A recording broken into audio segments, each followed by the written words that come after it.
Sahabat YKB, jumpa kembali dalam program Ngulik Alkitab. Pada episode kali ini kita mau mengulik bacaan Keluaran pasal 7 ayat 14 sampai 8 ayat 15 dan dilanjutkan pasal 12 ayat 29 sampai 42 dengan judul Tulah dan Perjanjian dengan Musa. Sahabat, program Ngulik Alkitab ini diselenggarakan sebagai media sarana bagi kita untuk mendalami Alkitab dan melihat relevansinya bagi kehidupan kita sehari-hari.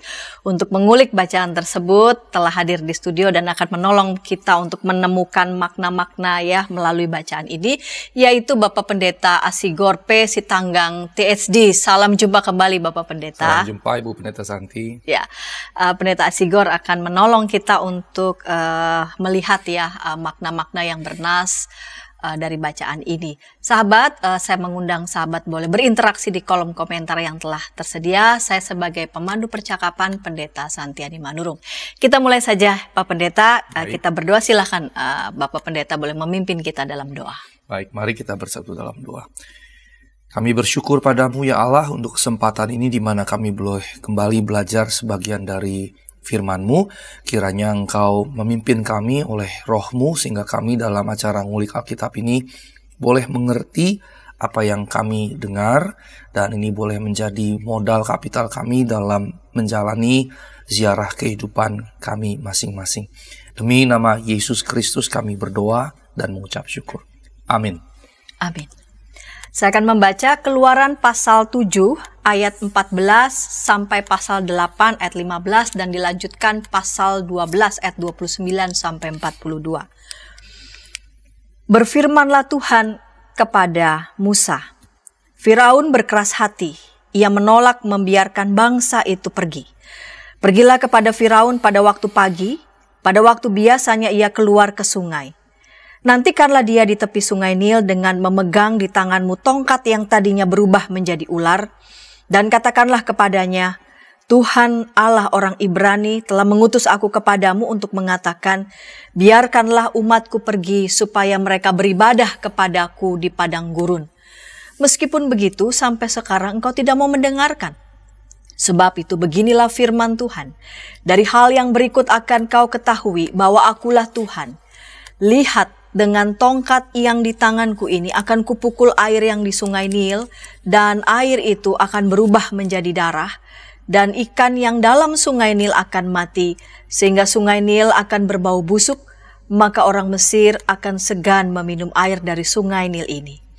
Tuhan berfirman kepada Musa, katakanlah kepada Harun, ambillah tongkatmu, ulurkanlah tanganmu ke atas segala air orang Mesir, ke atas sungai, selokan, kolam, dan ke atas segala kumpulan air yang ada pada mereka, supaya semuanya menjadi darah, dan akan ada darah di seluruh tanah Mesir, bahkan dalam wadah kayu dan wadah batu. Demikianlah Musa dan Harun berbuat seperti yang difirmankan Tuhan. Diangkatnya tongkat itu dan dipukulkannya kepada air yang di sungai Nil, di depan mata Firaun dan pegawai-pegawainya. Maka seluruh air yang di sungai Nil berubah menjadi darah. Matilah ikan di sungai Nil sehingga sungai Nil itu berbau busuk, dan orang Mesir tidak dapat meminum air dari sungai Nil, dan seluruh tanah Mesir ada darah.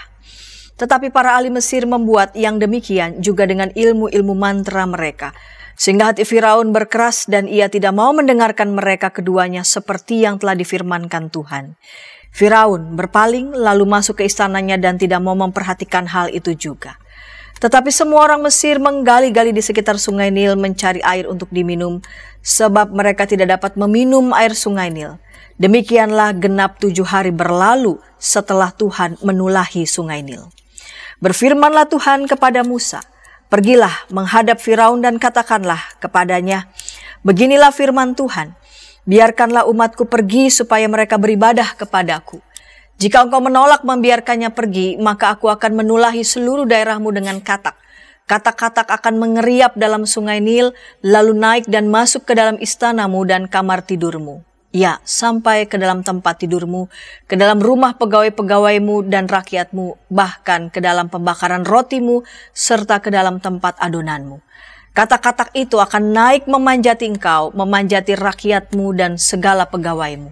Berfirmanlah Tuhan kepada Musa, katakanlah kepada Harun, Ulurkanlah tanganmu dengan tongkatmu ke atas sungai, ke atas selokan dan ke atas kolam, dan buatlah katak-katak bermunculan meliputi tanah Mesir. Lalu Harun mengulurkan tangannya ke atas segala air di Mesir, maka bermunculanlah katak-katak lalu menutupi tanah Mesir. Tetapi para ahli itu pun membuat yang demikian juga dengan ilmu-ilmu mantra mereka, sehingga mereka membuat katak-katak bermunculan meliputi tanah Mesir. Kemudian Firaun memanggil Musa dan Harun serta berkata, "Berdoalah kepada Tuhan supaya dijauhkannya katak-katak itu daripadaku dan daripada rakyatku. Maka aku akan membiarkan bangsa itu pergi supaya mereka mempersembahkan korban kepada Tuhan." Kata Musa kepada Firaun, "Silakanlah tuanku katakan kepadaku bila aku akan berdoa untukmu, untuk pegawaimu dan rakyatmu, supaya katak-katak itu dilenyapkan daripadamu dan dari rumah-rumahmu, dan hanya tinggal di sungai Nil saja." Katanya, "Besok." Lalu kata Musa, "Jadilah seperti katamu itu, supaya tuanku mengetahui bahwa tidak ada yang seperti Tuhan Allah kami." Maka katak-katak itu akan dijauhkan daripadamu, dari rumah-rumahmu, dari pegawai-pegawaimu dan dari rakyatmu, dan hanya akan tinggal di sungai Nil saja. Lalu Musa dan Harun keluar meninggalkan Firaun, dan Musa berseru kepada Tuhan karena katak-katak yang didatangkannya kepada Firaun. Dan Tuhan melakukan seperti yang dikatakan Musa, sehingga katak-katak itu mati lenyap dari rumah, dari halaman dan dari ladang. Dikumpulkan oranglah bangkai-bangkainya bertumpuk-tumpuk sehingga tanah itu berbau busuk. Tetapi ketika Firaun melihat bahwa telah terasa kelegaan, ia tetap berkeras hati dan tidak mau mendengarkan mereka keduanya, seperti yang telah difirmankan Tuhan. Pasal 12 ayat 29 sampai 42. Maka pada tengah malam Tuhan membunuh tiap-tiap anak sulung di tanah Mesir, dari anak sulung Fir'aun yang duduk di tahtanya sampai kepada anak sulung orang tawanan yang ada dalam liang tutupan, beserta segala anak sulung hewan. Lalu bangunlah Firaun pada malam itu bersama semua pegawainya dan semua orang Mesir, dan kedengaranlah seruan yang hebat di Mesir, sebab tidak ada rumah yang tidak kematian. Lalu pada malam itu dipanggilnyalah Musa dan Harun, katanya, "Bangunlah, keluarlah dari tengah-tengah bangsaku, baik kamu maupun orang Israel. Pergilah, beribadahlah kepada Tuhan seperti katamu itu. Bawalah juga kambing dombamu dan lembu sapimu seperti katamu itu. Tetapi pergilah dan pohonkanlah juga berkat bagiku." Orang Mesir juga mendesak dengan keras kepada bangsa itu, menyuruh bangsa itu pergi dengan segera dari negeri itu, sebab kata mereka, "Nanti kami mati semuanya." Lalu bangsa itu mengangkat adonannya sebelum diragi, dengan tempat adonan mereka terbungkus dalam kainnya di atas bahunya. Orang Israel melakukan juga seperti kata Musa. Mereka meminta dari orang Mesir barang-barang emas dan perak serta kain-kain, dan Tuhan membuat orang Mesir bermurah hati terhadap bangsa itu, sehingga memenuhi permintaan mereka. Demikianlah mereka merampasi orang Mesir itu. Kemudian berangkatlah orang Israel dari Ramses ke Sukot. Kira-kira 600.000 orang laki-laki berjalan kaki, tidak termasuk anak-anak. Juga banyak orang dari berbagai-bagai bangsa turut dengan mereka. Lagi sangat banyak ternak, kambing domba, dan lembu sapi. Adonan yang dibawa mereka dari Mesir dibakarlah menjadi roti bundar yang tidak beragi, sebab adonan itu tidak diragi karena mereka diusir dari Mesir dan tidak dapat berlambat-lambat, dan mereka tidak pula menyediakan bekal baginya. Lamanya orang Israel diam di Mesir adalah 430 tahun. Sesudah lewat 430 tahun, tepat pada hari itu juga, keluarlah segala pasukan Tuhan dari tanah Mesir. Malam itu, malam berjaga-jaga bagi Tuhan, untuk membawa mereka keluar dari tanah Mesir. Dan itulah juga malam berjaga-jaga bagi semua orang Israel, turun-temurun untuk kemuliaan Tuhan. Ya, Bapak Pendeta, ini judul episode kali ini Tulah dan Perjanjian dengan Musa. Ini kalau kita baca nih, ini saya membayangkan ngeri bener ya. Membayangkan darah lalu kemudian katak bermunculan. Saya mengimajinasikannya udah begitu. Jadi Pak Pendeta, kita mengawali episode ini mengenai Musa dan juga umat Israel yang pada saat itu berada dalam penindasan dan mereka dipersiapkan untuk keluar sebagai kaum yang merdeka. Baik. Ya, sebelum memulai saya ketika mempersiapkan ini menemukan satu tulisan di internet. Tentunya ada seorang rabi, ketika ditanya, menurut Anda ini kisah sejarah historis atau dongeng? Maka ini nampaknya diyakini oleh banyak rabi Yahudi modern zaman sekarang. Mereka akan berkata, tidak penting ini secara saintifik, historis atau dongeng, tetapi yang lebih penting sebetulnya adalah pesan yang mau disampaikan melalui narasi ini. Dan pesan itu ternyata tetap kontekstual dalam zaman kita. Nah, karenanya nanti di bagian akhir saya akan mengelaborasi apa yang saya buka di sesi ini. Nah, karenanya Ibu Santi izinkan saya menjelaskan sedikit biografi awal Musa, bangsa Israel yang tadi kita baca dari pembacaan pada kali ini. Diawali sebetulnya dengan Yusuf yang datang ke Mesir. Beberapa waktu yang lalu di acara ngulik Alkitab saya pribadi pernah bahas ini, dan juga tentang Yahweh atau Allah yang mengeraskan hati Firaun juga sudah saya pernah bahas kalau nggak salah 2 atau 3 tahun lalu. Jadi para penyaksi pemirsa bisa mencari di GKI TV di channel kita di bagian yang mana, dan kalau saya nggak salah juga audionya masuk Spotify. Ada pemirsa yang forward ke saya dan mengatakan ini baik sekali. Nah, Yusuf yang berangkat ke sana jadi kayak seperti Perdana Menteri, tapi setelah itu kemudian dia dengan keluarganya beranak pinak, Yusuf mati, kemudian Firaun yang mengenal Yusuf dan keluarganya dan kebaikan Yusuf beserta keluarga yang mereka berikan pada bangsa Mesir, mereka sudah lupa. Ya, dan generasi yang baru muncul baik di generasi Yahudi maupun generasi Mesir otomatis membuat akhirnya Firaun melihat bahwa ini bangsa besar sekali, kalau dibiarkan bisa menguasai Mesir. Jadi ada ketakutan rasialisme di sini atau ketakutan rasialistik. Nah, karenanya untuk menghindari bangsa yang bertambah besar ini, kalau dalam kesaksian Alkitab bertambah besarnya adalah karunia Allah, karena Allah membuat rahim para ibu sedemikian subur sehingga perkembangannya, multiplikasinya luar biasa. Nah, orang-orang Ibrani yang adalah keturunan Abraham yang kepadanya Allah memberikan janji tinggal di Mesir makin banyak, menimbulkan keresahan, kekhawatiran. Bangsa ini nanti kalau terjadi konflik, Mesir konflik dengan Babel misalnya, mereka khawatir bahwa Israel akan berpihak pada musuh, begitu ya. Nah, karenanya untuk menghindari itu, Firaun kemudian memperbudak Firaun yang berikutnya, memperbudak keturunan Yakub ini. Dan kemudian Raja Mesir ini mengeluarkan dekret membunuh setiap bayi lelaki Ibrani yang dilahirkan. Mengapa? Supaya merepresi. Betul. Kita ingat juga zaman Orde Baru, KB itu sebetulnya represi.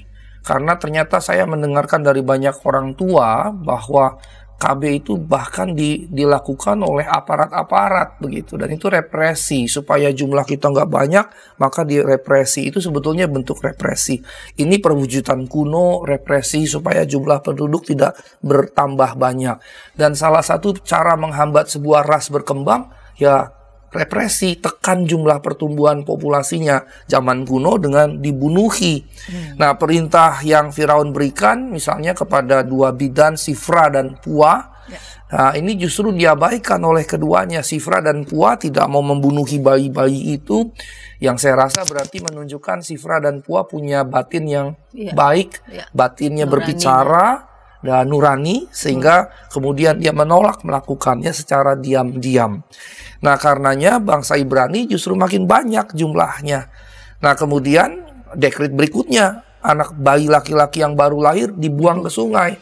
Dari sinilah sejarah munculnya Musa. Ketika dia dilahirkan, dia berada dalam kondisi perbudakan, lahir dari ayah ibu keturunan Lewi, dan karena wajah parasnya, bahasa Alkitab kita cantik, jadi cantik bisa buat perempuan, bisa buat laki-laki begitu. Bayi Musa dirawat 3 bulan oleh orang tuanya, tapi lama-kelamaan mereka tidak bisa sembunyikan bayi ini, dan akhirnya ditaruh di dalam semacam peti yang dibuat dari pandan begitu, dilapisi gala-gala dan dilapisi ter. karena namanya Timur Tengah, Ter itu mudah didapat gitu ya. Dan kemudian ketika dia ditaruh dalam peti pandan tadi, kemudian ditaruh di Sungai Nil, kakaknya Maryam mengikuti secara sembunyi, diperintahkan oleh orang tuanya untuk mengetahui, artinya mengawasi jangan sampai ada hal yang buruk terjadi dengan adiknya. Dan ternyata mendarat di tepi sungai di belakang istana Firaun, di mana putri Firaun sedang bermain-main mungkin dengan para budaknya begitu, dan bayi ini diambilnya. Nah, ketika si kakak ini Maryam melihat Musa diambil, maka si kakak menawarkan kepada putri Firaun yang nampaknya saat itu belum menikah begitu, dan kemudian menawarkan supaya ada inang susu begitu ya. Dan di zaman modern ternyata inang susu juga ada begitu ya. Dan kemudian si putri Firaun menyetujui, dan ternyata yang diminta jadi inang susunya adalah ibunya sendiri, ibu kandung dari Musa. Dan kemudian si putri ini menyuruh ibunya untuk datang membawa si anak, menyusuinya secara berkala. Nah, ini sebetulnya juga kita bisa lihat bagian dari pemeliharaan Allah dalam kejadian itu. Dan kemudian putri Firaun mengangkat Musa sebagai anaknya. Dan dalam kajian historis, Musa, bahasa Ibraninya Moshe gitu ya. Kalau Inggrisnya disebut Moses, ini punya konsonan yang mirip dengan Firaun yang lain seperti Ramses segala macam begitu. Nah, ketika si Musa beranjak dewasa dan menjadi putra Firaun, kemudian dia menjadi, katakanlah karena dia putra raja gitu, mengawasi pembangunan, tapi ternyata ada kesadaran bahwa dia sebetulnya juga orang Ibrani. Mengapa? Ketika ada budak yang memukuli, ada pekerja Mesir yang memukuli budak Ibrani, dia marah dan dia bunuh pekerja Mesir itu. Kemudian ketika dia lihat ada dua orang Ibrani berkelahi, dia berusaha melerai. Tapi kedua orang itu justru marah. Dan dengan berkata, siapa yang mengangkat engkau jadi pemimpin atau hakim atas kami? Apakah engkau bermaksud membunuh aku sama seperti waktu engkau bunuh orang Mesir itu? Yang menunjukkan secara tidak langsung berita bahwa Musa membunuh pekerja Mesir itu tersebar luas di kalangan orang-orang Yahudi. Dan pada akhirnya sampai ke Firaun. Dan karena sampai ke Firaun menjadi marah dan ingin membunuh Musa. Itulah sebabnya di usia 40 tahun Musa pergi ke Midian, melarikan diri ke sana. Nah, dalam pelarian di sanalah dia bertemu dengan istrinya ya, dan mertuanya adalah imam Midian. Ada hal yang menarik dari sini, tapi saya tidak akan ke sana, nanti kita terlalu jauh kemana-mana. Nah, dari sini kemudian kisah hidup Musa berubah dari putra raja ya cucu lah lebih tepatnya, karena diangkat anak oleh putri Firaun begitu. Dari sini berubah dari berada di istana Mesir beralih ke kehidupan penggembalaan di padang gurun begitu ya. Dan di sini kemudian tiba pada fase berikutnya, berujung pada panggilan Yahweh kepada Musa untuk membawa orang Ibrani keluar dari Mesir. Nah, Imam Yitro, salah seorang imam Midian, ingat ya, Midian bukan agama Yahudi, karena bisa dikatakan belum muncul agama Yahudi saat itu ya. Nah, Imam Yitro ini, imam di Midian, kita tidak bisa berkata bahwa dia Yahudi. Midian itu kalau waktu itu mungkin bisa dikatakan masuk dalam kelompok Zoroastrianisme begitu ya. Tetapi kemudian putrinya ya, Zipora, kemudian dinikahi oleh Musa. Nah, setelah sekitar kurang lebih 40 tahun dia ada di situ, Allah memanggil Musa untuk membebaskan orang-orang Ibrani dari Mesir. Dan fase hidup Musa kan memang 40 tahun di Mesir, 40 tahun dulu di Midian, baru 40 tahun dalam perjalanan menuju tanah perjanjian. Jadi ada 3 fase dalam kehidupannya. Nah, kemudian dalam konteks masyarakat Yahudi yang makin banyak dan jadi budak di Mesir, rupanya perbudakannya mencakup juga penindasan yang berat begitu ya. Dan karenanya orang-orang Ibrani berseru. Dan yang menarik adalah, saya suka sekali dengan ini, ada 3 kata yang digunakan. Berseru-seru, anah, kemudian teriak za'ak, kemudian minta tolong syafa'ah. Dari situ muncullah syafaat, doa syafaat gitu ya. Jadi doa syafaat itu maksudnya minta tolong. Nah, ini 3 kata. yang berbeda tapi sebetulnya sama. Berseru-seru, ada teriak zaak, minta tolong syafa'ah. Ini menunjukkan seruan yang demikian hebat. Penekanan 3 kali dengan istilah yang berbeda tapi pada satu pokok yang sama, menunjukkan secara ilmu hermeneutik bahwa ini penting sekali. Sehingga dengan kata lain, seruan ini betul-betul seruan yang hebat, seruan yang berat begitu. Nah, kemudian kita mendapatkan karenanya pesan yang menarik sekali. Secara teologis penting sekali. Ketika mereka tertindas, mereka berseru, Allah akhirnya bertindak. Jadi dengan kata lain, Allah mendengarkan seruan orang-orang yang tertindas. Ada keberpihakan Allah kepada orang-orang tertindas. Nah, bagi kita jangan sampai kita jadi penindas. Sebab kalau kita sampai jadi penindas, orang yang kita tindas berseru kepada Allah, maka kita akan jadi musuhnya Allah begitu. Ini sebetulnya pesan penting yang mesti kita pegang begitu. Dalam konteks apapun, dalam relasi majikan dengan ART di rumah, manajer dengan bawahan di kantor, owner dengan pegawai di perusahaan, dan yang lain-lain termasuk di pemerintahan sebagai pejabat, sebagai aparat. Kita mesti bersikap bijak, waspada, dan rendah hati. Jangan sampai kita malah jadi penindas. Ketika kita jadi penindas, orang-orang yang kita tindas akan berseru-seru pada Allah. Dan terlepas dari apapun agama, ras, dan yang lain-lain, seruan orang yang tertindas akan didengar oleh Allah. Karena Allah membenci penindasan. Karena penindas itu menaruh dirinya menjadi Tuhan atas orang-orang yang ditindas. Dan tentunya itu tidak berkenan di hadapan Allah. Selain menciderai orang-orang yang ditindas, ini juga jadi melawan Allah karena menyamakan diri dengan Allah begitu. Nah, karenanya Allah pasti berpihak pada orang-orang yang tertindas.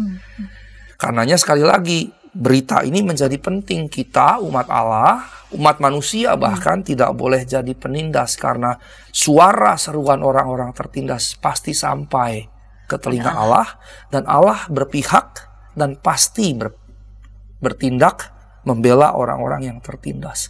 Apalagi manakala tidak ada manusia-manusia lain yang membela sesamanya yang tertindas. Allah akan bertindak. Pada akhirnya, sooner or later, Allah pasti bertindak. Makanya Allah kemudian menghendaki orang-orang Ibrani atau umat Israel dibebaskan dari perbudakan di Mesir.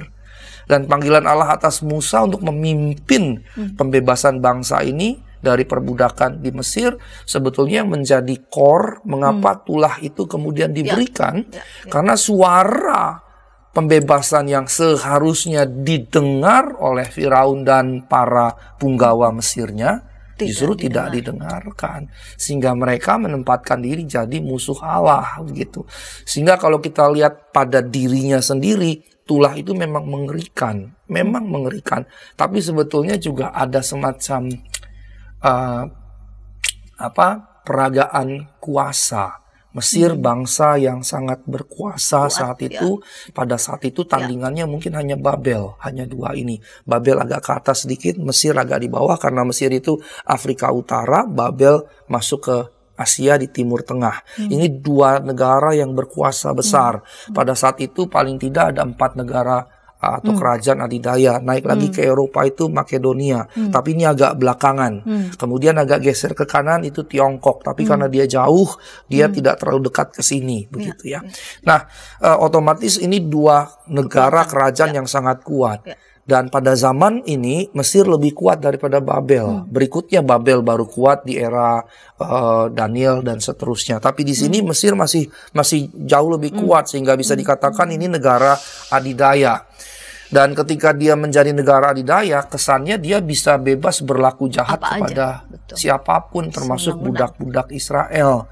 Dan karenanya ada semacam peragaan kuasa, di mana Mesir menunjukkan dia sangat berkuasa, tapi kisah ini menunjukkan sehebat, sebesar, sedahsyat apapun kekuasaan sebuah negara atau kerajaan, ada Allah yang jauh lebih berkuasa. Yang kedua, kekuasaan negara, kerajaan ini temporer sifatnya, sementara kekuasaan Allah tetap permanen.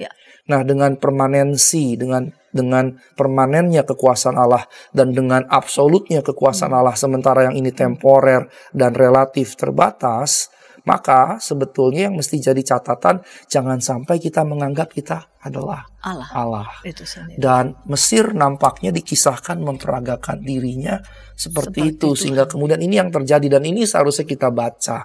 Dengan cara perspektif seperti ini, kita harus gentar. Jangan sampai kita berlaku seperti Firaun ini.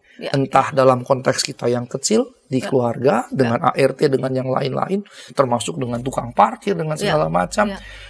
Jangan sampai kita merasa seperti itu dalam skala yang kecil ataupun skala yang lebih besar ketika kita jadi pejabat, penguasa, pengusaha yang kaya raya, dan kita kemudian berlaku sewenang-wenang, seakan-akan kita raja memiliki kehidupan mereka semua.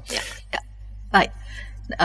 Selalu kemudian selanjutnya di bacaan ini adalah kisah tentang tulah-tulah itu, dan Pak Pendeta sudah menjelaskan begitu ya tentang biografi Musa. Lalu kemudian kita akan masuk ke apa pesan utama yang ingin Tuhan sampaikan melalui tulah-tulah ini. Kita akan ulas itu di segmen kedua, namun sebelumnya kita dengarkan pesan-pesan berikut ini. Dari kungkungan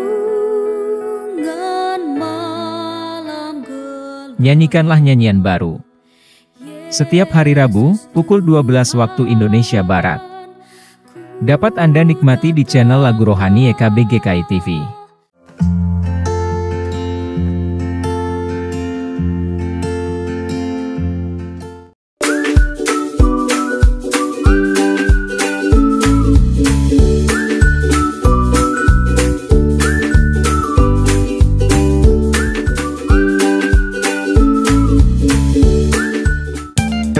Sahabat, mari dukung pelayanan dan pekabaran Injil melalui YKB dengan membagikan link acara ini kepada sebanyak mungkin orang. Dukungan juga dapat saudara lakukan dengan mentransfer dukungan finansial ke rekening BCA ke nomor 450 305 2990 450 305 2990 atas nama Yayasan Komunikasi Bersama.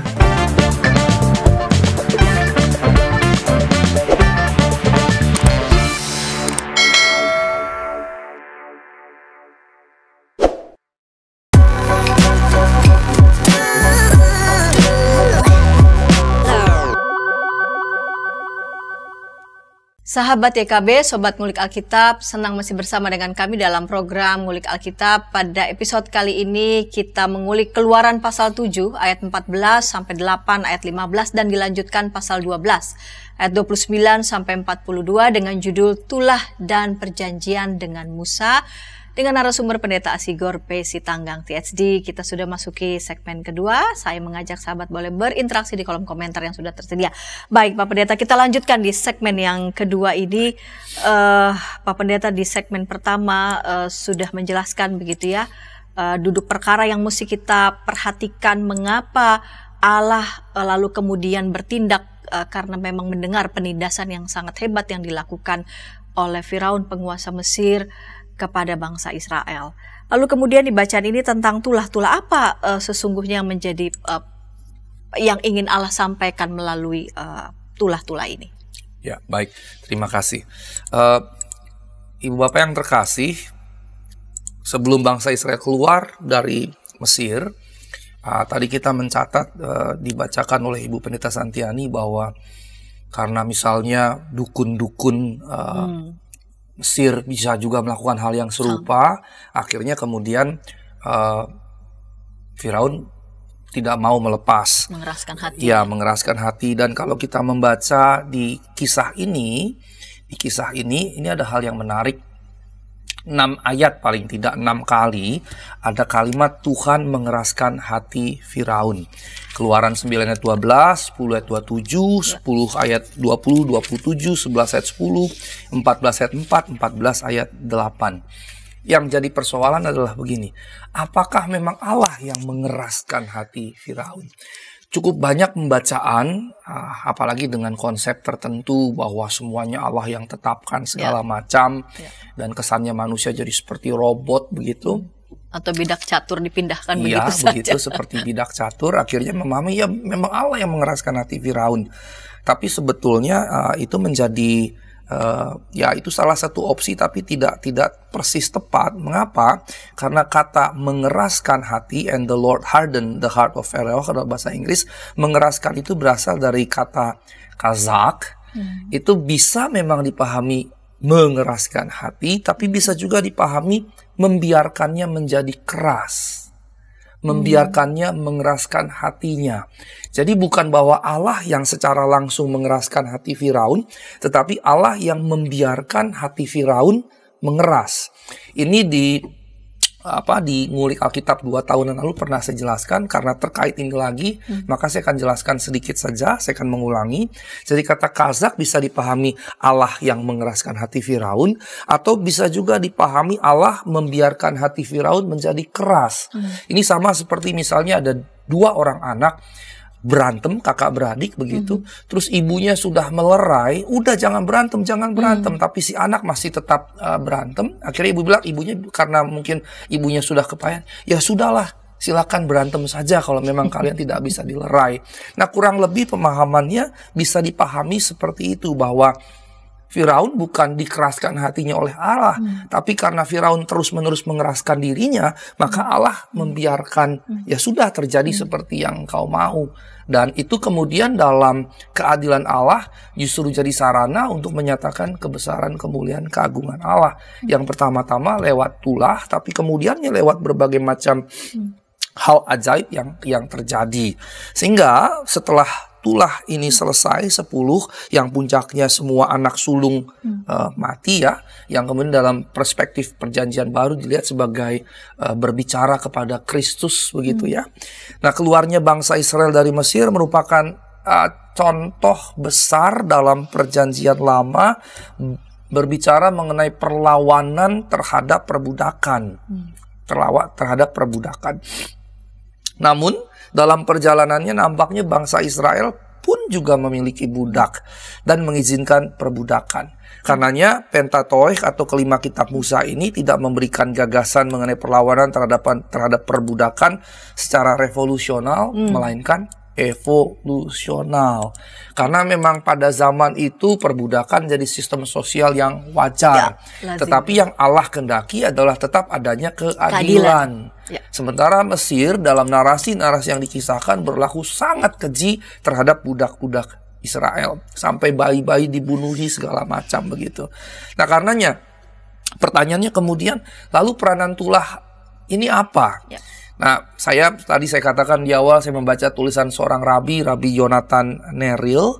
Dia berbasis di Yerusalem. Dia berkata bahwa pesan utamanya, jadi terlepas secara saintifik, secara ilmiah, historis atau tidak. Begitu, baginya dan bagi banyak orang Yahudi modern tidak penting. Yang penting pesan utamanya. Pesan utamanya adalah Tuhan mendatangkan wabah penyakit ke Mesir untuk membebaskan budak-budak Israel. Firaun yang mengeraskan hati tidak ingin kehilangan.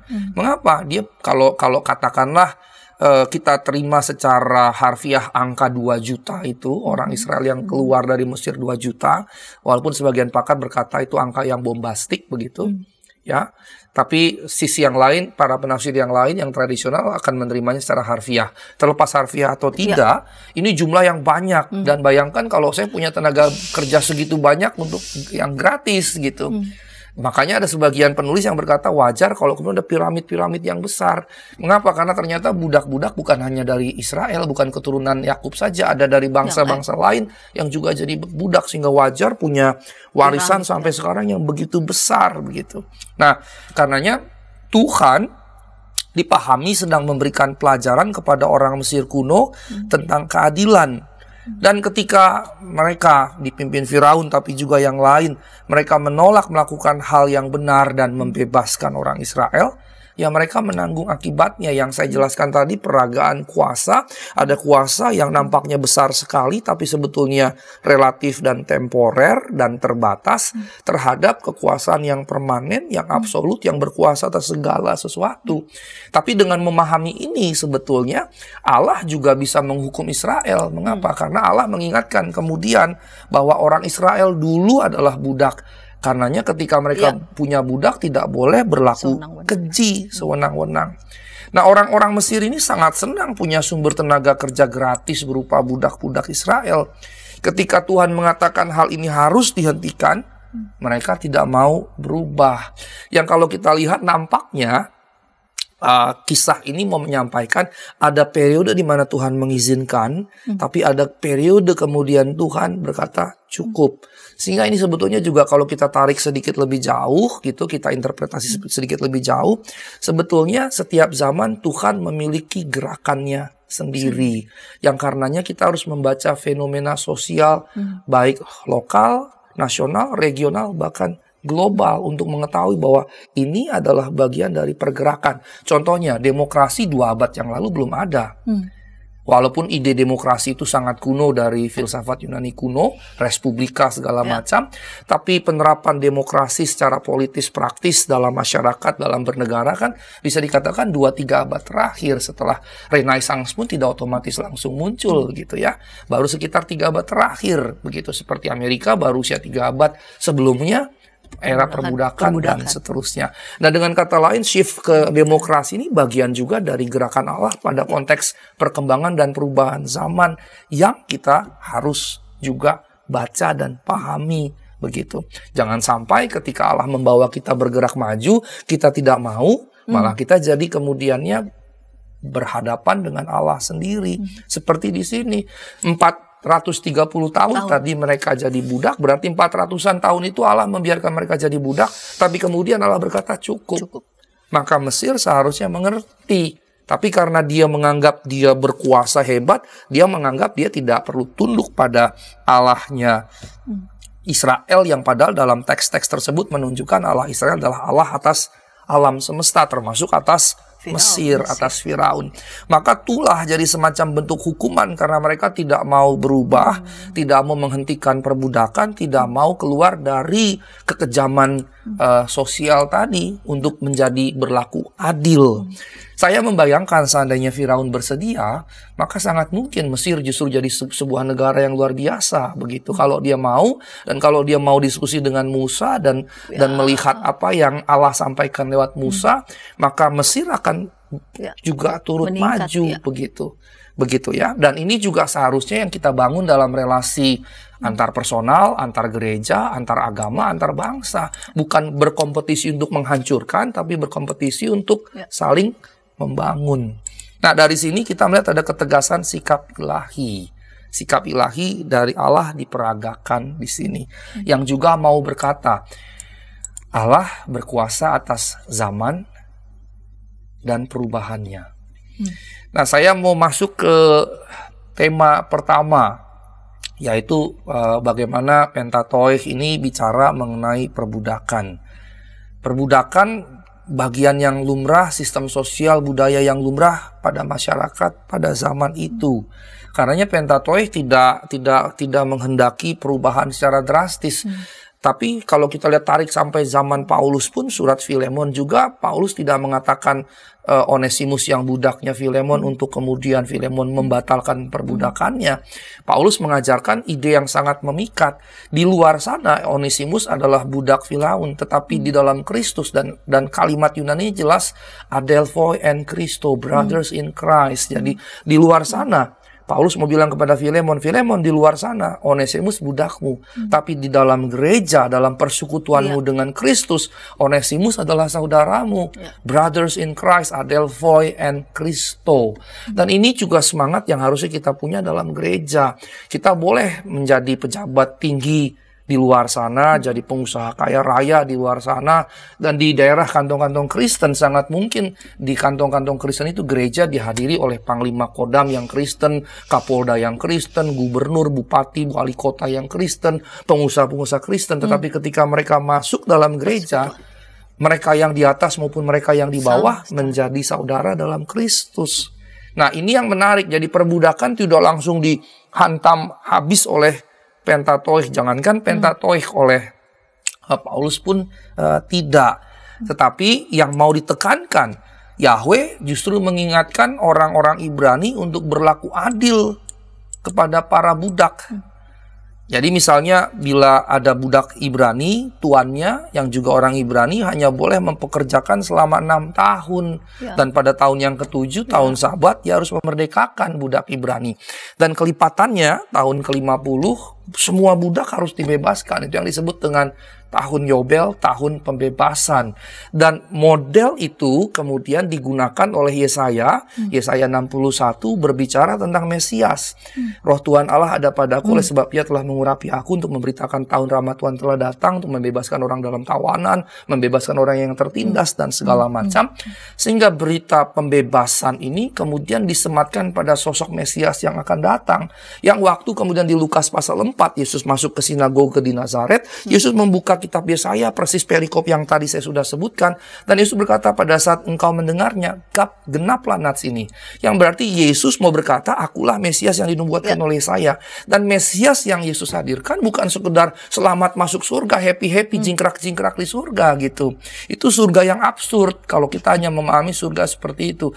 Tapi dengan Yesus merujuk dirinya sebagai yang dinubuatkan Yesaya 61 tadi, maka Yesus mau bilang kemesiasan itu adalah pembebasan dari segala bentuk penindasan.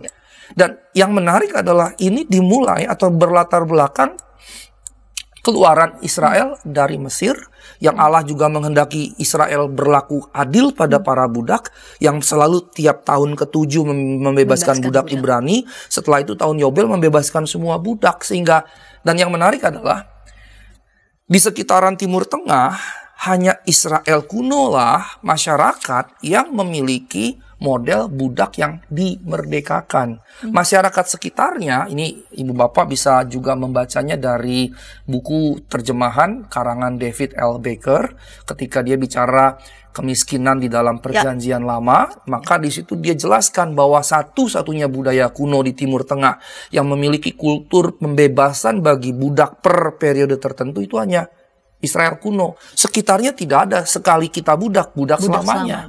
Begitu. Nah, Ibu Bapak yang terkasih, salah satu budaya di negeri kita, saya nggak usah sebut budaya yang mana, ada yang memiliki kasta, 4 kasta. Kasta yang nomor 4 kasta budak.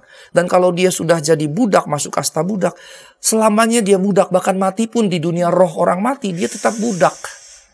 Nah, karenanya berita Injil harus disampaikan juga kepada ini, bagaimana Injil mentransformasi budaya ini. Puji Tuhan banyak teolog dari suku atau budaya ini yang mengkritisi model ini. Karena apa? Karena itu yang tadi yang saya sudah sampaikan terkait dengan perbudakan. Yang mesti ditekankan adalah keadilan. Sehingga budak punya hak untuk dimerdekakan, budak Ibrani per 7 tahun, budak yang lain di tahun Yobel tadi. Nah, saya tarik sedemikian jauh karena apa? Karena memang dari model perbudakan ini di Mesir, kemudian kepada Israel harus punya tahun pembebasan, tahun ke-7 tahun Sabat dan tahun Yobel, yang digunakan oleh Yesaya menubuatkan Mesias. Mesias itu adalah Mesias pembebasan dari segala bentuk penindasan dan perbudakan, yang kemudian Yesus katakan dirinya menggenapi itu. Sehingga ini jadi ruh setiap orang Kristen seharusnya. Ini harus jadi jiwa setiap orang Kristen dalam konteks apapun. Terutama ketika apa? Kita punya kekuasaan, dan kekuasaan itu banyak. Kita jadi orang tua, kita punya kekuasaan atas anak-anak. Jangan perlakukan anak dengan keji, keras, dan lain-lain. Di rumah tangga kita punya ART, kita kan jadi kekuasaan juga. Kita jadi ketua RT RW pun juga kan kekuasaan. Kita jadi gembala di gereja, pendeta juga itu punya kekuasaan. Dan dalam berbagai macam wujud kekuasaan. Nah, dalam berlaku terhadap budak-budak tersebut, orang-orang Israel selalu diingatkan Yahweh. Yahweh selalu bilang, kamu juga dulu budak. Kamu dulu juga budak, artinya tidak boleh berlaku tidak adil. Ketika kamu jadi budak, orang Mesir berlaku tidak adil kepadamu. Dan karenanya kamu jangan berlaku tidak adil. Dan ini yang diulangi oleh Tuhan. Apapun yang engkau ingin orang lain perbuat kepadamu, perbuatlah itu terlebih dahulu. Gitu. Jadi kalau kita ingin diperlakukan baik, kita harus berlaku lebih dulu baik. Dan ini nuansa yang hadir dari konteks perbudakan ini. Dulu kamu budak. Jangan berlaku tidak adil pada budak-budakmu. Kira-kira begitu. Nah, karenanya kita harus memiliki bukan xenofobia, tapi xenofilia. Selalu misalnya kalau ada orang baru dalam komunitas kita, tidak boleh dia bertahan jadi orang asing. Misalnya di gereja ada orang baru masuk, dia tidak boleh dibiarkan terus jadi orang asing. Dia harus segera dirangkul untuk menjadi bagian dari komunitas. Nah, Keluaran 22-21 dikatakan, janganlah kau tindas, kau tekan seorang asing. Sebab kamu pun dulu orang asing di tanah Mesir. Jadi bukan cuma dulu kamu budak, jangan berlaku tidak adil. Dulu di Mesir kamu orang asing. Jangan berlaku keji kepada orang asing. Terus dia berkata lagi nih, jika engkau menindas mereka, aku tentu mendengar seruan mereka. Seperti waktu orang Ibrani di penindasan di Mesir, Allah mendengar seruan mereka. Maka di sini Allah mengulangi, mereka ketika engkau tindas, aku akan mendengar seruan mereka jika mereka berseru-seru kepadaku dengan nyaring. Maka murkaku akan bangkit dan aku akan membunuh kamu dengan pedang, sehingga istri-istrimu menjadi janda dan anak-anakmu menjadi yatim. Ini bisa kita ada buku yang menulis The Dark Side of God gitu, dan menggambarkan Allah itu keji, contohnya ini. Tapi sebenarnya jangan lihat hanya dari aspek itu, tapi lihat dari aspek keadilan. Allah mau menekankan, dulu kau ditindas aku membelamu, tapi sekarang kau menindas orang lain, aku jadi musuhmu. Dan kalau aku jadi musuhmu, aku basmi engkau. Dan ini mau menunjukkan sebetulnya Dia sang pencipta yang berkuasa atas ciptaan. Sehingga di sini mau menegaskan, karenanya rule yang aku bikin, kalau dulu engkau ditindas berseru aku membelamu, sekarang jangan kau menindas orang lain, supaya mereka jangan berseru kepadaku dan aku menjadi lawanmu. Dan kalau lihat di sini orang asing, dia tidak harus seorang yang beragama Yahudi. Dia bisa dari ras bukan Yahudi, bisa dari orang yang bukan beragama Yahudi, sehingga kita tidak boleh jadi, dia bukan Kristen, dia bukan, tanpa ada batas sama sekali. Sekalipun misalnya kita tidak mendukung LGBTIQA, tapi kita tidak boleh berlaku tidak adil kepada itu. Sekalipun kita tidak suka, mereka juga punya haknya. Ya, artinya berlaku adil itu kepada semua gitu. Kita boleh saja menolak model gaya hidup mereka, tapi bukan berarti kita menjadikan itu alasan berlaku tidak adil pada mereka. Nah, karenanya yang harus dibangun bukan xenofobia, tapi xenofilia kepada semua, Dan karenanya berarti kita harus merangkul semua. Nah, saya suka sekali waktu saya di Jerman itu, ya Bu Santiani, Angela Merkel membuat kebijakan open door policy, kebijakan pintu dibuka lebar. Pengungsi dari Timur Tengah, Syria, waktu Arab Spring baru munculnya, kemudian Angela Merkel menerima mereka, dan Angela Merkel menjadikan keluarnya Israel dari Mesir sebagai rujukan. Ketika Israel ditindas dari Mesir, maka mereka keluar. Maka ketika orang-orang Syria mendapatkan perlakuan tidak baik di negaranya, mengungsi, cari suaka, cari tempat perlindungan, maka Angela berkata, seperti orang Israel keluar dari Mesir, maka mereka yang keluar dari Syria kah, Timur Tengah, datang ke Eropa harus kemudian membuka pintu. Karenanya perlakuan buruk Mesir terhadap Israel tidak boleh diulangi oleh Israel atas orang-orang asing di negerinya, dan juga kita terhadap orang-orang lain. Nah, ada satu dari Jamil Ahmad yang diwawancara oleh Time magazine, time.com. In Europe, says Jamil Ahmad, just arrived from Syria, we feel human. The Balkan route ran northwest from Greece across Macedonia and Serbia to Hungary, then on to Austria, and finally Germany. Dan dia berkata, di Eropa kami merasa kami manusia, artinya diperlakukan sebagai manusia. Dan ini berarti open door policy ini memanusiakan manusia yang sebelumnya merasa tidak lagi dianggap sebagai manusia. Sehingga perlakuan ini mengangkat lagi harkat martabatnya. Waktu orang-orang Israel diperbudak di Mesir, mereka tidak dianggap manusia. Gitu. Diperlakukan betul-betul hanya sebagai alat begitu ya. Nah, karenanya ini tidak boleh diteruskan. Nah, kemudiannya juga orang Yahudi punya sikap terhadap Black Africans, karena orang Yahudi bukan Black, tapi kemudian ada juga di Timur Tengah, di Afrika itu, di bagian Mesir itu kan sebetulnya dia Afrika, tapi utara. Nah, kemudian ada daerah Kus, itu paling selatan di Afrika, dan orang-orang Kus ini jadi Mesir agak ke bawah ini badannya tinggi besar, kuat begitu, dan ini kemudian seringkali dijadikan pasukan begitu, pasukan.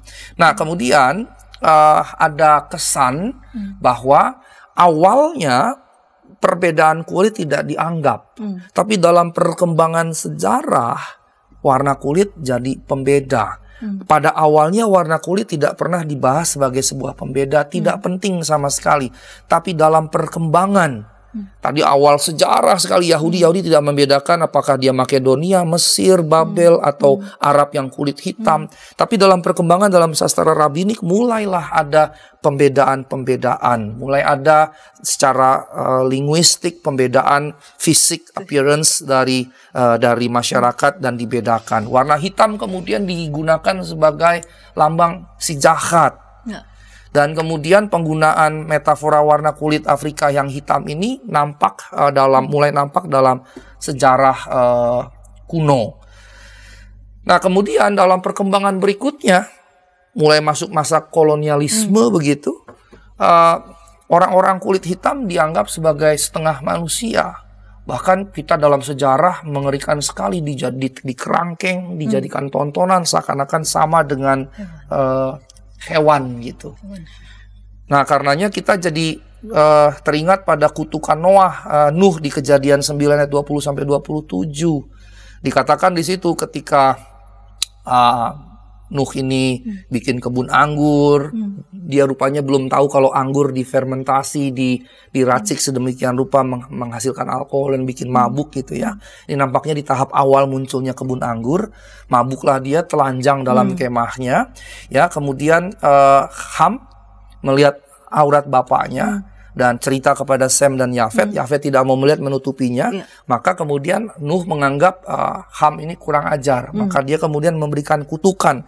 Terkutuklah Kanaan, hendaklah yang menjadi hamba yang paling hina bagi saudara-saudaranya. Terpujilah Tuhan Allah Sem, tetapi hendaklah Kanaan menjadi hamba baginya. Allah meluaskan kiranya tempat kediaman Yafet, tinggal dalam kemah-kemah Sem, tapi hendaklah Kanaan, si Ham ini, menjadi hamba baginya.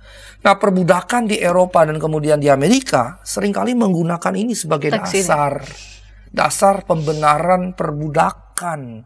Bahkan ada juga yang menggunakan teks Filemon dengan Onesimus sebagai pro perbudakan. Dan yang menarik adalah teks Onesimus dengan Filemon, bagi yang pro dipakai teks itu, bagi yang kontra juga dipakai oleh mereka gitu. Nah, ini yang menjadi menyedihkan bahwa teks-teks Alkitab disalahpahami, bahkan membenarkan tindakan, digunakan untuk membenarkan tindakan-tindakan keji seperti itu.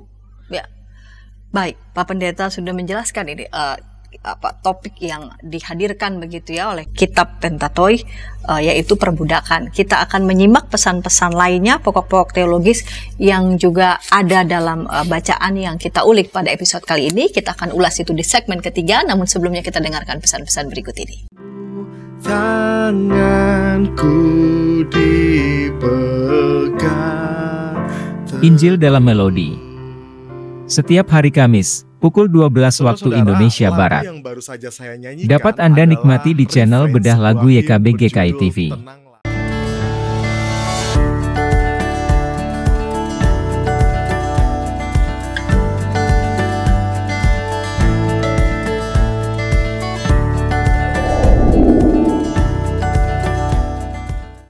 Sahabat, mari dukung pelayanan dan pekabaran Injil melalui YKB dengan membagikan link acara ini kepada sebanyak mungkin orang.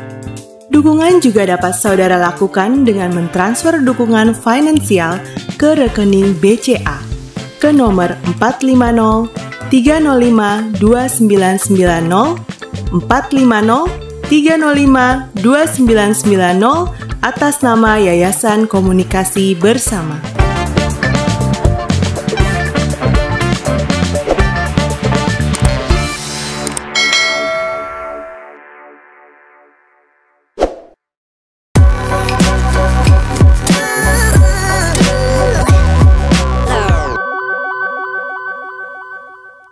Sahabat YKB, Sobat Ngulik dimanapun berada, senang masih bersama dengan kami dalam program Ngulik Alkitab. Pada episode kali ini kita mengulik Keluaran pasal 7 ayat 14 sampai pasal 8 ayat 15 dan dilanjutkan pasal 12 ayat 29 sampai 42 dengan judul Tulah dan Perjanjian dengan Musa. Saat ini kita memasuki segmen ketiga bersama dengan narasumber kita Pendeta Asigor P. Sitanggang PhD. Saya mengajak sahabat boleh berinteraksi di kolom komentar yang sudah tersedia. Baik Pak Pendeta, kita lanjutkan di segmen ketiga, segmen penutup ini untuk topik lain, tema lain yang juga hadir ya dalam teks yang kita ulik pada episode kali ini. Ya, baik. Terima kasih Bu Pendeta Santiani. Bapak yang terkasih, saya mau masuk pada bagaimana Allah memberikan panggilannya kepada Musa untuk disampaikan kepada Firaun bahwa Allah menghendaki Musa memimpin bangsa Israel keluar.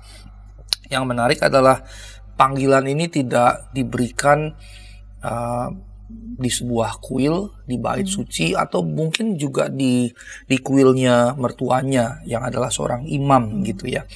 Kan kalau kita mau dia menjadi sakral, syahdu, agung adalah indah kalau dia lagi misalnya masuk satu bait Allah atau kuil atau gimana, kemudian terjadilah hal-hal yang luar biasa seperti kisah Yesaya gitu ya. Kalau kita lihat kurang lebih di Yesaya pasal 5, kemudian pasal 6, Yesaya ada di kemah suci begitu ya. Terus kemudian Shekinah gitu dalam bahasa Ibrani, kemudian Allah nampak gitu. Itu menjadi menarik. Tapi di sini dalam kisah Musa justru dia lagi membawa ternak-ternaknya untuk makan gitu. Kemudian dia lihat ada semak yang tiba-tiba kok seperti terbakar tapi tidak terbakar menyala-nyala gitu. Tidak terbakar walaupun menyala terang. Dan yang menarik karenanya dari sini adalah bahwa ini mengindikasikan Allah justru hadir dalam keseharian. Kita tidak perlu cari Allah di tempat-tempat yang jauh. Tidak perlu cari Allah di tempat-tempat yang nun jauh di sana seakan-akan Allah adanya di sana. Kalau ikat pemazmur Daud, kemana aku akan lari darimu, ke gunung engkau ada di sana, ke bawah samudera pun engkau ada di sana. Nah, kisah ini menunjukkan Allah hadir dalam keseharian. Karenanya justru yang harus kita temukan dari keseharian itulah kita mesti menemukan kehadiran Allah itu dan suara roh Allah yang disampaikan kepada kita. Allah hadir dalam alam. Saya hari Minggu kemarin bercerita tentang misi Allah, Missio Dei, kepada satu jemaat dalam satu pembinaan begitu. Saya katakan bahwa Allah menciptakan alam semesta, termasuk kita. Yang berarti pemilik alam semesta itu adalah Allah. Sehingga misalnya kalau saya berikan contoh Ibu Santiani, misalnya nih contoh saja ya, punya mobil Fortuner begitu ya, yang terbaru begitu kan. Kemudian saya numpang mobil Ibu Pendeta Santiani. Terus waktu numpang saya iseng saya gores mobilnya dengan pulpen, saya panjang gitu, garis saya coret-coret gitu, segala macam, saya spionnya saya ketok, saya tendang, terus penyok sana sini gitu. Apa yang Bu Santiani lakukan? Pasti memarahi saya, bahkan mungkin panggil security, mungkin panggil polisi. Mengapa? Karena itu mobilnya, mobil milik Ibu Pendeta Santiani, bukan milik saya. Kurang lebih sebetulnya itu kita berlaku kurang ajar pada segenap ciptaan Allah, pada alam semesta.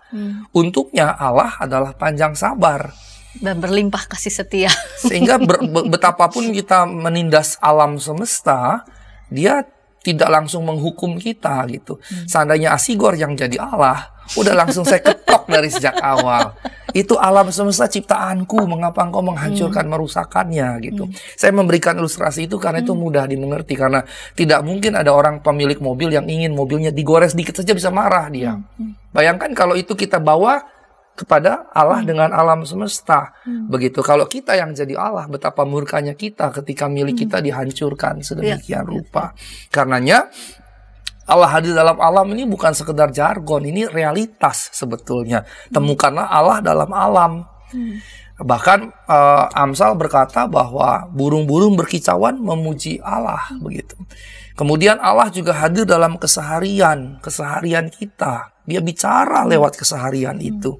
Dia menyampaikan berita-beritanya dari segala kejadian keseharian kita. Nah, yang berikutnya Allah hadir dalam kesederhanaan, keugaharian, bahkan kehinaan. Bagi kita kehinaan sesuatu yang buruk, kesederhanaan juga sesuatu yang buruk, karenanya kita berlomba-lomba begitu. Tapi bagi Allah justru sebaliknya, karena Allah adalah pribadi yang tidak silau dengan materi. Dia pemilik semuanya, tapi dia tidak silau dengan itu. Karenanya ini juga nanti menjadi kritik saya di bagian yang berikutnya begitu. Kita senang dengan kemegahan, kebesaran, kehebatan, keagungan, segala sesuatu, termasuk gedung gereja, termasuk rumah kita, harta benda kita. Kalau kita punya uang, kita pasti akan beli yang bermerek. Kalau belum mampu beli merek yang asli, kita pakai KW1, KW2, KW3, KW super. Dan hanya di negeri kita KW macam-macam, KW1, 2, 3 dan super. Betapapun supernya KW is KW gitu.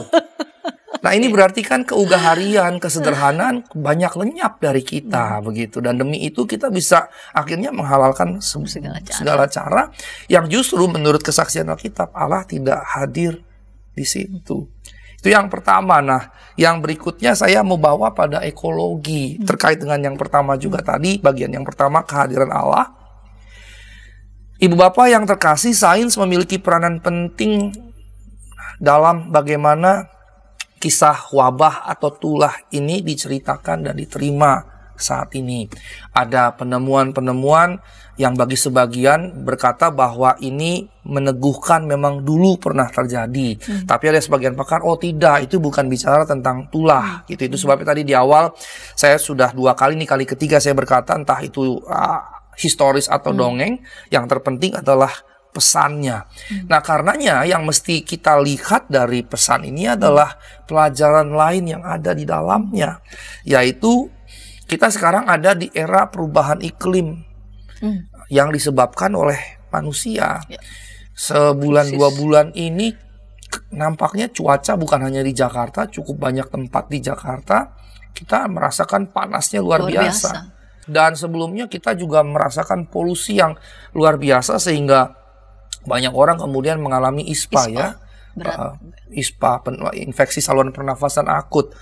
Mengapa? Ini karena kita, walaupun ada yang berkata panasnya kita sekarang karena faktor badai El Nino.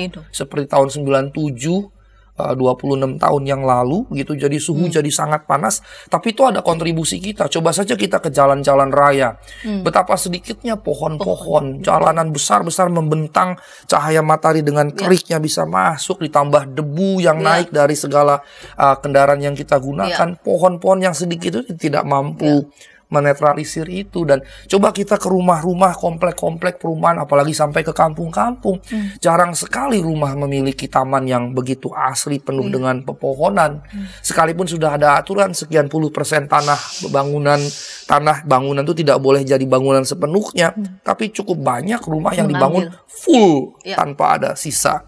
Ini kita yang menyebabkannya. Dan karenanya kita harus bertobat. Tadi yang saya katakan, ini pemiliknya bukan kita. Kalau pemiliknya karakternya seperti saya, Asigor Sitanggang, udah saya pites dari kapan-kapan begitu. Karena kita pasti tidak ingin rumah kita dipilok-pilokin oleh orang. Pasti kita marah. Nah, waktu dikatakan tulah terjadi, salah satunya misalnya darah begitu ya, membuat air semua jadi darah. Ini kan seperti pencemaran air. Terjadilah pencemaran air di Mesir kuno. Yang ini sebetulnya mencerminkan, menggambarkan, melambangkan atau bicara pada konteks kita sekarang, permasalahan polusi air dan kelangkaan air saat ini. Di salah satu daerah tertentu di Indonesia Timur mengalami kekeringan dan harus antri air begitu. Nah, kemudian ini jadi persoalan. Kalau kita lihat sungai-sungai, kali-kali, got-got di tempat kita masing-masing, sulit sekali mencari yang tanpa sampah. Sulit sekali mencari saluran air yang tanpa sampah di dalamnya. Kita bisa dengan hati tanpa rasa bersalah membuang sampah sembarangan. Bahkan ada beberapa video orang berkarung-karung membuang sampah, usahanya ke kali di belakang tempat usaha. Ada lagi pabrik-pabrik membuang limbahnya tanpa disaring, tanpa dibersihkan terlebih dahulu, langsung, dan itu mengalir. Makanya laut Jakarta jadi jorok sekali. Saya alergi makanan laut, ternyata khusus laut Jakarta. Kalau saya ke Sorong, saya ke Papua, atau Tidak saya ke kenapa. Maluku, saya makan 5 hari, makanan laut mereka aman. Tapi di Jakarta baru makan sekali, langsung alergi saya kumat. Ini menunjukkan laut kita demikian kotornya. Yang berikutnya katak. Dan tadi juga ada tulah yang isinya katak begitu ya. Katak dengan kulitnya yang sangat sensitif. Ini jadi semacam spesies indikator. Yang berarti bahwa penderitaan mereka dipandang oleh para ilmuwan sebagai penanda adanya ketidakseimbangan yang lebih besar dalam masyarakat di sekitar mereka. Nah, persamaannya tidak selesai di situ. Dibandingkan ke sekarang, sejak katakanlah 1,5 abad terakhir kita pakai bahan bakar fosil. Ya. Dan sebetulnya sudah ada prediksi, ini tinggal hitungan beberapa abad lagi, mungkin nggak sampai 3 abad, mungkin 1,5, 2 abad, mungkin habis sudah. Nah, kalau sudah habis, bayangkan mengerikannya dunia ini. Nah, bahan bakar fosil yang digunakan masif sejak 100-150 tahun terakhir, ini kurang lebih seperti menggantikan kerja paksa gitu, seakan-akan dalam gambaran metaforik seperti itu. Dan dia jadi kayak penggerak utama masyarakat manusia. Tidak bisa dikatakan tidak ada kendaraan umum, kendaraan pribadi yang tidak pakai fosil. Baru sekarang saja kurang lebih kalau di negeri kita ya paling baru 1 periode presiden terakhir mulailah ada electric vehicle. Tapi sebelumnya fosil semua. Dan ini sebetulnya jadi semacam pengganti kerja paksa sebagai penggerak utama masyarakat manusia di seluruh dunia. Dan kita bisa tanpa merasakan apa-apa. Dan menurut Rabbi Yonatan Neril ini dengan keras sekali dia berkata, ini seperti kayak ada Firaun dalam diri kita gitu. Seperti ada Firaun dalam diri kita yang ingin terus-menerus melakukan yang tidak benar. Dan sebetulnya kalau kita bawa lebih jauh, Ibu Pendeta, bukan hanya terkait dengan bahan bakar fosil, tapi karakter Firaun itu menguasai kita dalam segala aspek kehidupan. Nah, Ibu Bapak yang terkasih dalam Tuhan Yesus Kristus, karenanya sebagai penutup, saya ingin mengajak kita untuk mengecek dalam perwujudan seperti apa Firaun-Firaun itu hadir dalam diri kita masing-masing. Loh, Pak Pendeta, bagaimana mengetahuinya? Cara mengetahuinya sama saja, karakter Firaun itu adalah penindas. Nah, kita mesti mengecek penindasan macam apa yang ada dalam diri kita. Nah, itu yang mesti kemudian kita jadikan pergumulan, baik pergumulan spiritual, baik personal, maupun juga komunal bersama dengan gereja. Kita juga mesti mengecek gereja kita sendiri, jangan-jangan juga memiliki, katakanlah quote-unquote, ruh Firaun ini. Begitu. Ya, jangan sampai gereja-gereja kita misalnya menggaji kosternya dengan di bawah upah minimum provinsi atau upah minimum regional. Itu baru satu. Jangan sampai gereja kita menebangi pohon-pohon demi lahan-lahan parkir. Sehingga parkir mobil disediakan tapi pohon kemudian dibiarkan di babat sedemikian rupa. Kemudian got-got di depan kita, di keliling gereja kita, itu bagaimana? Dan yang lain-lain lagi. Bagaimana kita berelasi dengan masyarakat kita. Kita punya hati nggak bangun pilar-pilar gereja yang megah sedemikian rupa begitu. Sementara kiri kanannya banyak rumah yang kecil-kecil dan kita tidak bertenggang rasa dengan mereka di sekeliling kita. Dan yang lain-lain. Nah, ini yang perlu jadi refleksi teologis kita, baik personal maupun juga komunal. Ya. Pertanyaan yang reflektif ini juga jadi pertanyaan kita. Kita ngecek masing-masing ada kecondongan apa dalam hati kita, kecondongan kita dapat menindas, entah itu menindas orang lain ataupun juga menindas lingkungan alam sekitar ya. Kita merasa seperti senang melihat orang lain menderita, atau kita seperti merasa senang bahkan menindas katakanlah hewan bahkan yang tidak berdaya, karena saya lagi marah, saya lagi kesel, kebetulan ada kucing lewat, lalu kemudian begitu saya senang melihat yang tidak berdaya itu semakin tidak berdaya. Ketika itu sudah ada dalam diri kita, maka kita harus mawas dan hati-hati. Ya, jangan sampai mereka yang kita tindas, ya orang-orang juga di sekitar kita tindas, mereka berseru kepada Allah. Dan Allah mendengarkan suara mereka Dan Allah menegur kita, ketika kita tidak mau mendengarkan dan berubah, maka kita sedang berhadapan dengan Allah, dan Allah akan bertindak, menyatakan keadilannya. Baik, Pak Pendeta, terima kasih untuk kesediaan boleh berbagi bersama kita di episode kali ini. Ketika tayangan ini boleh menjadi berkat bagi sahabat dimanapun sahabat berada, sahabat boleh membagikannya kepada sebanyak mungkin orang, dan boleh menekan tombol like dan juga subscribe sehingga boleh mendapatkan update dari tayangan YKB GKI TV. Kita mau menutup episode kali ini dalam doa. Silahkan Pak Pendeta boleh menutup dalam doa. Baik, mari Bapak sekalian juga bersama-sama berdoa. Terima kasih ya Allah untuk pelajaran yang indah yang kami dapati, yaitu keadilan ilahi. Kami mesti berlaku adil pada sesama dan juga pada alam, karena Allah menghendaki kami berlaku adil, karena Allah adalah Allah yang adil. Terima kasih untuk pembelajaran ini, mampukan kami untuk dapat menghidupinya menjadi bagian dari kehidupan kami di sepanjang hari kehidupan kami. Demi nama Yesus Kristus kami berdoa dan mengucap syukur. Amin. Amin. Sahabat, mari dukung pelayanan dan pekabaran Injil melalui YKB dengan membagikan link acara ini kepada sebanyak mungkin orang.